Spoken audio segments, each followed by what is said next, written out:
watching India Today Global with me, Ishita Mitra. It's Tuesday morning in the Indian capital, and at this hour, we bring you the latest from around the globe.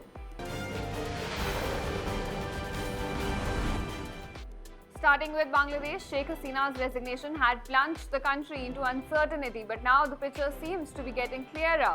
The Bangladesh's army chief is scheduled to meet with the coordinators of student protests today at noon, while the coordinators of the movement have also laid down a plan for the interim government with Muhammad Yunus proposed as its head. Now, the president of the country, Mohammad Shahabuddin, has also announced the release of jailed protesters. This includes opposition leader Khalida Zia as well.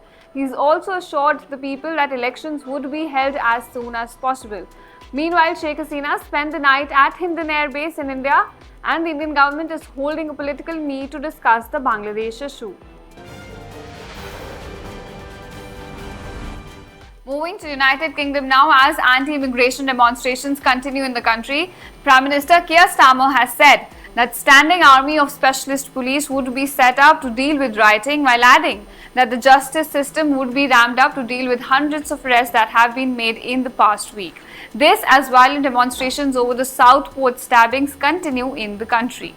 Starmer convened an urgent meeting after lawlessness that he blamed on far-right thuggery. The recent violent incidents have been partly driven by misinformation on social media over the stabbing incident that killed about 3 young girls and wounded over 10. So false rumors spread online that the suspect in the case was a Muslim asylum seeker that triggered attacks on immigrants and mosques. On to West Asia now. The region remains on high alert. Israel is bracing for a possible attack from Iran or its network of proxies. And in what can be called as a trailer, Hezbollah has claimed to have targeted an Israeli military headquarters in the Upper Galilee region. This was a fresh drone strike aimed at Israel's newly established 91st Division in elite barracks. And Hezbollah reportedly used a squadron of suicide drones to carry out this strike. The Iran-based group claims that several Israeli soldiers were killed or injured in the attack. Now, we have no confirmation from Israel on this incident. Continuing with West Asia, a US base came under attack in western Iraq. At least 5 US personnel were injured in the attack against a military base in Iraq.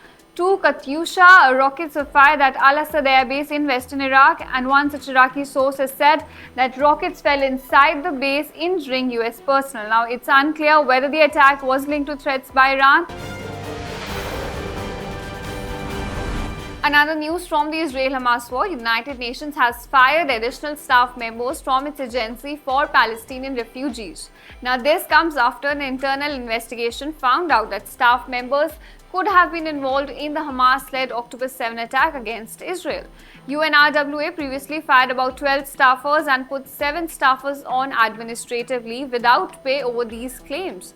Israel had accused about 12 staffers of being involved in the attack on Israel, in which about 1,200 people were killed and about 250 were abducted. Now, Israel's allegations initially led top donor countries to suspend their funding for the UN agency, but since then, all donor countries except for the US have decided to resume.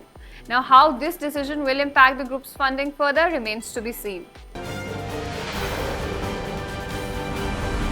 Staying in the region, different alliances seem to be shaping up in West Asia. Iran's President Masoud Pezeshkian met with the Secretary of Russia's Security Council, Sergei Shoigu. Now, Pezeshkian told Shoigu in a meeting that Russia is among the countries that have stood by the Iranian nation during difficult times. The president said that shared positions between Iran and Russia in promoting a multipolar world will certainly lead to greater global security and peace.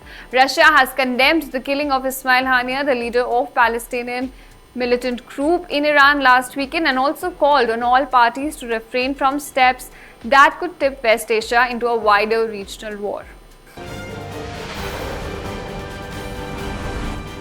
Some political news from the United States. The Supreme Court of the country has rejected a bid by the state of Missouri to put a stop to Donald Trump's upcoming sentencing for his conviction in New York hush money trial case. The decision by the judges came in response to a lawsuit filed by the state of Missouri, claiming that the case against Trump infringes on the right of voters under the US Constitution to hear from the Republican's presidential nominee as he seeks to regain the White House. Now, Trump was found guilty in May of falsifying business records to cover up a payment made to a porn star, Stormy Daniels, in exchange for her silence, and this was before the 2016 elections, and it was regarding a sexual encounter between the two individuals. Now, prosecutors have said that the payment was designed to boost his presidential campaign in 2016 when he defeated Democrats' Hillary Clinton. Moving to Russia-Ukraine war now, Ukrainian president has said that Kyiv is working with the partners in Europe and America regarding the utilization of frozen Russian assets to provide funding to the war-torn country. He said the talks are underway on the concrete implementation of this plan. Now, the proposed amount could be as high as $50 billion. Zelensky added that the money was critical to strengthen Ukraine through autumn and winter. He also announced that a $3.9 billion have also been transferred to Ukraine from the US. This as several explosions rang out in the Ukrainian capital city of Kyiv late on Monday, and authorities said that air defense units had intercepted incoming missiles and thus no damage or casualties were reported. Moving to Japan now, marking 79 years since the atomic bombing of Hiroshima, Japanese officials now urge the world leaders to stop relying on nuclear weapons as a deterrent and take immediate action towards their abolishment. Ironically, the peace memorial comes days after Japan and the United States reaffirmed the US commitment to extended deterrence, and now this includes its atomic weapons to protect its Asian ally.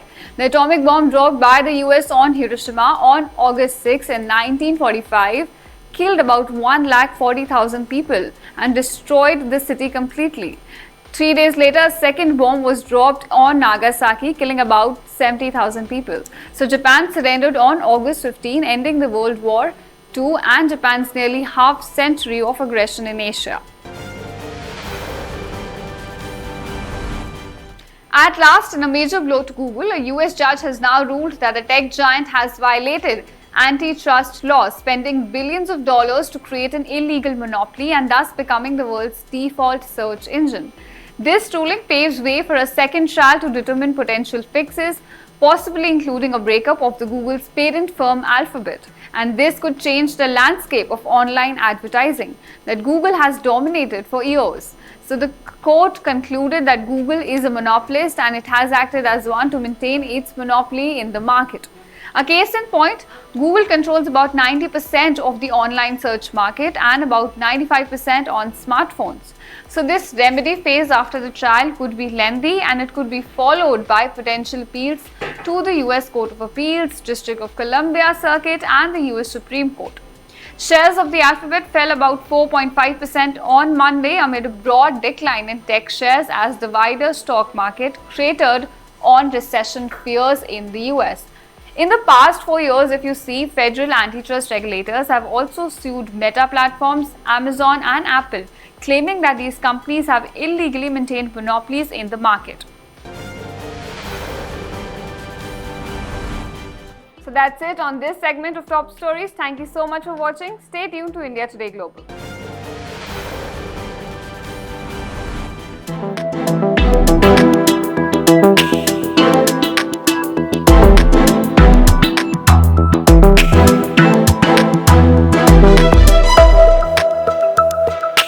Thank you.